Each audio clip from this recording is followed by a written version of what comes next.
Man! My name is Kobe Bryant. Many people know me as a basketball player, a 5-time champion. I felt like there's so many things coming at once, it's just becoming really confused about how to. But deep down, I've always pondered one question: who am I? Who do I truly want to become? Since I was a kid, I understood what basketball meant to me. It wasn't just my hobby, it was my faith. No one told me how hard I needed to work. No one forced me to get up at 4 in the morning to train. But I had a voice inside me telling me that hard work was the only way. The streets of Los Angeles were still asleep, but I was already sweating on the court. I didn't know how others saw all of this, but for me, victory was never an accident. Those unseen hours, countless early mornings, countless moments of pain and solitude were the true reasons I stood at the top. I always felt different from others. People saw the championships I won, the records I broke, but what I cared about was what came next. You can't just stop right.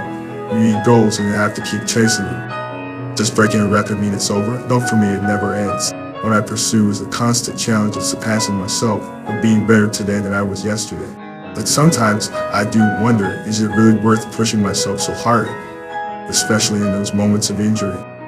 In 2013, I tore my Achilles tendon. In a moment, it felt like the entire world fell silent. I lay on the ground, feeling the immense pain, and there was only one voice echoing in my head: this can't be the end.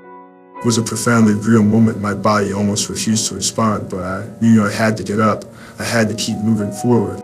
That's why no matter how tough the road ahead, I've never thought of backing down. Injury made me realize that I have responsibilities beyond basketball.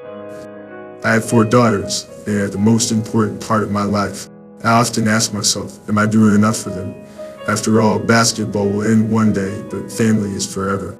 I want to pass on the Mamba mentality to them. No matter what obstacles you face, you must grit your teeth and push through until the very end. People always see me holding a trophy, but few mention those moments of failure. When we lost to the Celtics in the 2008 finals, it felt like I'd fallen into darkness. That feeling of defeat was etched into my bones.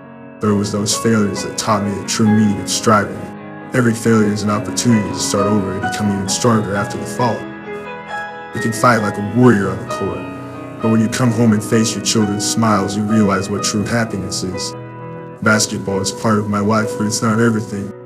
I love my family, especially my wife, Espinosa. I'm not perfect and made mistakes, and I've let people down. That might be what I'm most proud of, not my 5 championships, not my MVPs, but the fact that I never stopped pursuing self-improvement. I want to be a good husband, a good father, someone worthy of respect. Sometimes I wonder, what if one day I no longer play basketball? What would I do? I know that day will eventually come. The sweat, the lessons, the countless struggles, they've all become a part of who I am. In Muse, I once said, when you decide to be the best, there's no turning back. Looking back now, it wasn't just a promise to basketball, it was a promise to life. Whether as a father, a husband, or in life beyond basketball. I felt like there's so many things coming at once, it's just becoming entirely confusing. I had to